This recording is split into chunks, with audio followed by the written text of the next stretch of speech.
আজকে mini blog নিয়ে এসেছি তোমাদের জন্য। আর মিনি ব্লগে কি থাকছে তাই শেয়ার করব তোমাদের সাথে। ম্যাচিং ড্রেস পরেছি, কমেন্টে জানিও কেমন লাগছে। দেখো কি সুন্দর না, ফুল গাছ আর ফল গাছ, সবজি গাছ, যে কোনো গাছ দেখলে আমার মাথা নষ্ট হয়ে যায়। আর মনে হয় যে নার্সারির সব কিছু নিয়ে নেই, কোথায় গেলাম কি করলাম। নতুন বিজনেস শুরু করেছি, বিজনেসটা কি সেটাও তোমাদের সাথে আলোচনা করব। পুরো ভিডিওতে থাকছে আমার সম্পূর্ণ যত ধরনের কাজ আছে সব কিছুর ব্লগ। আজকে থাকবে একটি কর্মব্যস্ত ব্লগ এবং সুন্দর একটা বাহিরে যাওয়ার প্রোগ্রামের একটা ভিডিও থাকছে তোমাদের সাথে। আর চলো আমরা শুরু করি আজকের মিনি ব্লগটি। চলো শুরু করে দেই আমাদের মিনি ব্লগ। আসসালামু আলাইকুম, হ্যালো এভরিওয়ান। ফ্রাইডে, ঘুম থেকে একটু লেট করে উঠেছি, উঠে দেখি বিশাল বাজার নিয়ে এসেছে তার পাপা। জানাতে পাপা 5 কেজি পেঁয়াজ পাতা নিয়েছে, 5 কেজি কাঁচামরিচ, 5 কেজি নতুন আলু, 5 কেজি টমেটো নিয়ে এসেছে। এটা কিন্তু একটা খুবই ভালো প্রসেসিং। এখন কিন্তু শাকসবজির দাম একদম শূন্যের কোঠায়।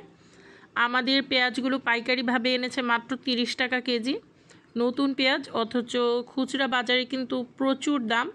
আর এক সময় কিন্তু পেঁয়াজ 200-300 টাকাও হয়ে যায়। কাঁচামরিচেরও দাম বেড়ে যায়, তরকারিতে ইউজ করা যায় না। আমি এর জন্য 5 কেজি কাঁচামরিচ এনেছি, পেঁয়াজ এনেছি। কাঁচামরিচ ধুয়ে ব্লেন্ডার করে আমি এখন সব প্রসেসিং করে বক্সে ভরে রেখে দেব। আর প্রতিদিন অল্প অল্প করে নামাবো, তবে এখন না, এখন যেহেতু কাঁচামরিচের দাম কম, তাই এখন আমি কিনেই ব্যবহার করব অল্প দামের। যখন হাই হয়ে যাবে দামটা, রেটটা প্রচুর ওভার হয়ে যাবে এবং 100 টাকার উপরে চলে যায়, তখন আমি এখান থেকে বের করে করে খাবো সারা বছর। এটা আমার একটা ভালো প্রসেসিং আমি মনে করি। এভাবে সংরক্ষণ করলে আমরা বছর ভরে খেতে পারবো। শীতের এই কাঁচামরিচ হেভি দাম হয়ে যায় যখন তখন। এই যে বক্স ভরে ফেললাম, এখানে 1 কেজি করেছি, আগে 1 কেজি করে ট্রেতে রেখে দিয়েছি। এই প্রসেসটা কিন্তু খুবই সুন্দর। ট্রেতেও রেখেছি, বক্সেও রেখেছি। ট্রেটা একদম শক্ত হয়ে গিয়েছে, এখন এটা আমি ভেঙে আবার প্যাকেটে ভরে রেখে দেবো। তোমরা এভাবে কাঁচামরিচ দিয়ে যারা তরকারি রান্না করো সংরক্ষণ করতে পারো। এই যে 1 টুকরো দিলেই হয়ে যায়, 2 টুকরো দিলে হয়ে যায় এখান থেকে নিয়ে। আর বড় বড় চাকাগুলো মাংসের জন্য রেখে দিয়েছি। এভাবে ভেঙে 1 কেজি এখন আমি প্যাকেটিং করে রেখে দেব।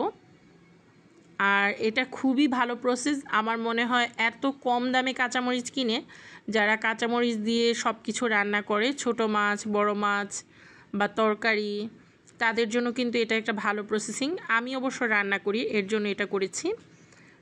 খুবই অল্প সময় লাগে, আর একটু সাশ্রয়ী হতে গেলে কাজ তো করতে হবেই। আর এগুলো বুয়ার আর করে না, নিজেরই করতে হয়। আর আমার আজকে হেভি কাজ ছিল, এর জন্য হেল্পিং হ্যান্ডও আসেনি। ফ্রাইডে মানেই সে ছুটি কাটাবে, কিন্তু ফ্রাইডেতে আমার প্রচুর কাজ থাকে। তো এখন এগুলি নিয়ে এসেছে, সব কিছু গুছিয়ে রাখতে রাখতে আমার 1টা বেজে গিয়েছে। সবগুলো প্রসেসিং করে রেখে দিলাম। আমি এখন শাওয়ার নিয়ে রেডি হয়ে গেলাম। আর আমাদের ছিল আজকে একটা রিসেপশন পার্টিতে দাওয়াত, চলে গেলাম বিয়েতে। এটা ছিল ফ্রেন্ডের ভাইয়ের, ছোটো ভাইয়ের বিয়ের অনুষ্ঠান।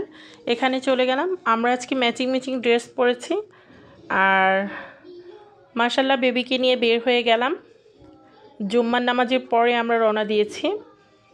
আর এখন আমরা বিবাহে চলে যাওয়ার পরে খাওয়া দাওয়া করে ওখানে অল্প সময় ছিলাম। বেবি কান্নাকাটি করছে, চলে আসবে এত মানুষ দেখে। বাচ্চাদের একটা সমস্যা, ওরা একটু বেশি মানুষ দেখলেই চলে আসতে চায়।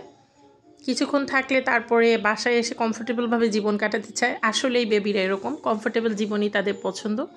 সে খেলাধুলা করবে, দৌড়াদৌড়ি করবে। এত মানুষ ছিল ওখানে, তো আর ছাড়া যায় না। এখন বাসায় এসে একটু টিভি ছেড়ে দিলাম, টিভি দেখছে।